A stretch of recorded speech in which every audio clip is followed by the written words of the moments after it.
bienvenue sur Hashtag Protestant 2.0. Je suis heureuse de vous retrouver ce samedi le 26 septembre. Pour démarrer ce week-end, je vous propose d'ouvrir la Bible dans l'évangile de Luc au chapitre 6, à partir du verset 20. C'est un passage bien connu qui nous parle du bonheur, du malheur, et c'est Jésus qui nous le dit. Il regarda ses disciples et leur dit « Heureux vous qui êtes pauvres, car le royaume de Dieu est à vous. Heureux vous qui avez faim maintenant, car vous aurez de la nourriture en abondance. Heureux vous qui pleurez maintenant, car vous rirez.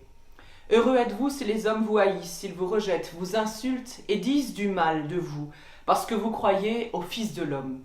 Réjouissez-vous quand cela arrivera et sautez de joie, car une grande récompense vous attend dans le ciel. C'est ainsi en effet que les ancêtres maltraitaient les prophètes. Mais malheur à vous qui êtes riches, car vous avez déjà eu votre bonheur. Malheur à vous qui avez tout en abondance maintenant, car vous aurez faim.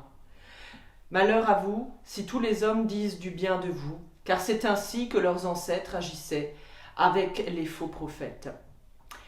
Tout est une question de choix ici, et c'est Jésus qui nous le dit. Il porte d'ailleurs un regard qu'on ne peut plus lucide sur la capacité de ses propres disciples à accueillir le royaume de Dieu.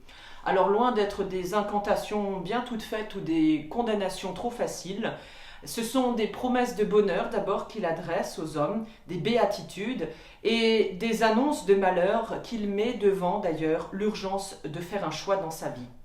Jésus, on le sait, est plein de sollicitude, il est plein d'espérance à l'égard de tous sans exception.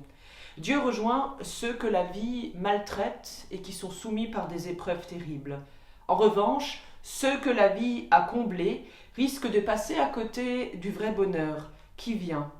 Comment lui faire place alors à ce bonheur, s'il n'y a aucun manque, aucune attente, aucune ouverture aux autres? Ainsi donc, il nous faut faire un choix dans notre vie et chaque jour.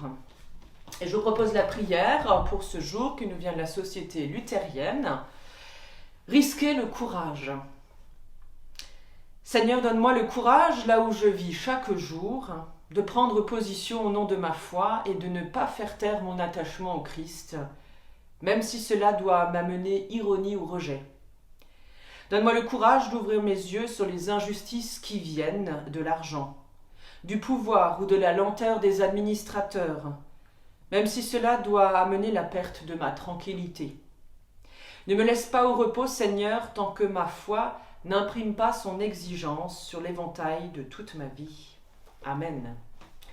Sur cette belle prière, je vous souhaite un très bon week-end entre les gouttes de pluie et je vous dis demain matin, rendez-vous pour un temps de célébration de culte live en vidéo et sinon lundi, rendez-vous pour la prière du petit-déj. Portez-vous bien.